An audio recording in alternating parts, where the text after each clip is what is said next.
You've downloaded every time tracking app. You wake up at 5 a.m. You have a meticulously color-coded calendar. Yet you still end the day feeling overwhelmed, reacting to emergencies, and somehow always one step behind. This modern anxiety is the result of a historical pivot. Before the First World War, success literature focused on what was called character ethics, traits like integrity, humility, and courage. But in the decades following the war, the focus drifted toward personality ethics, prioritizing superficial behavioral hacks and public image. Stephen Covey saw this shift as a trap.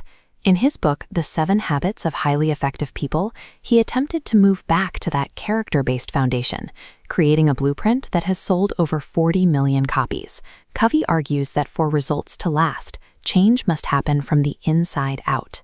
He posits that you cannot change the direction of your life by simply tweaking your schedule. You have to change the underlying mental map you use to interpret the world. His research into success literature showed that while these behavioral shortcuts might offer a temporary boost, they failed to produce the long-term effectiveness found in a principle-centered life. The foundation of this system rests on a single rule of effectiveness known as the PPC balance. Think of Aesop's fable of the goose that laid the golden eggs. The P stands for production, the results you want. The PC is production capability, the asset, or the goose, that actually makes those results possible. Modern work culture often demands more golden eggs while ignoring the health of the goose. When you push your physical and mental limits to meet a single deadline, you are effectively starving the asset.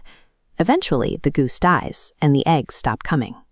All 7 of Covey's habits are designed to protect and upgrade your production capability.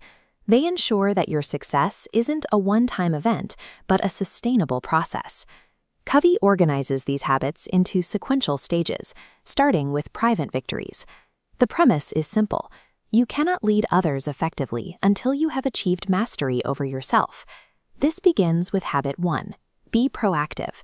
It means moving past the reactive state of a victim and taking absolute responsibility for your actions, regardless of external circumstances. We all have a broad circle of concern, filled with things we can't control. Inside that is our circle of influence. Proactive people focus exclusively on the things they can actually affect, which causes that inner circle to expand over time. Once you take responsibility, you apply habit 2. Begin with the end in mind.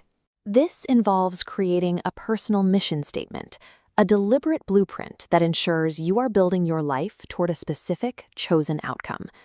Habit 3, put first things first, is the actual execution of that mission. It is the exercise of independent will to manage your time based on importance, rather than just urgency. Covey's instruction here is precise. He argues that you should stop trying to prioritize what is already on your schedule, and instead begin scheduling your actual priorities. Mastering these habits moves you out of the stage of dependence on others and grants you the self-reliance of true independence. While our culture prizes independence, Covey sees it as a stepping stone. True effectiveness requires interdependence, the ability to combine your strengths with others to achieve a result greater than the sum of the parts.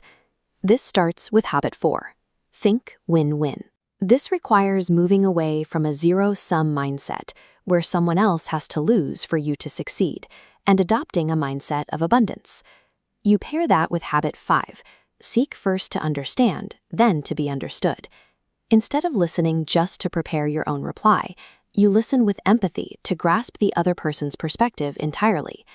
By combining that abundance mindset with empathetic listening, you arrive at habit 6, Synergize. This is where creative cooperation produces solutions that neither party could have discovered alone. Habit 7, Sharpen the Saw, is the maintenance that keeps the system running. If you keep sawing without ever stopping to sharpen the tool, you expend massive energy for zero progress. You must proactively renew your physical, mental, and social health. Without this constant renewal, even highly independent people eventually hit a limit. But together, these habits turn personal success into a scalable, lifelong impact.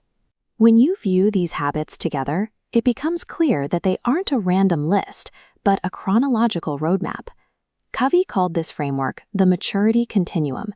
It maps the path of human growth, moving from the dependent state of you take care of me to the independent state of I am self-reliant, and finally to the interdependent peak of we can do it together. Because Habit 7 encircles the entire process, this isn't just a linear path, it's an upward spiral. Continuous renewal allows you to move through these stages at higher levels of effectiveness over time. To begin this process, look at the private victory habits. Pick one, like defining your mission or reclaiming your circle of influence, and implement it this week. Einstein famously noted, "The significant problems we face cannot be solved at the same level of thinking we were at when we created them." Escaping the burnout of modern life requires moving to a deeper level of character.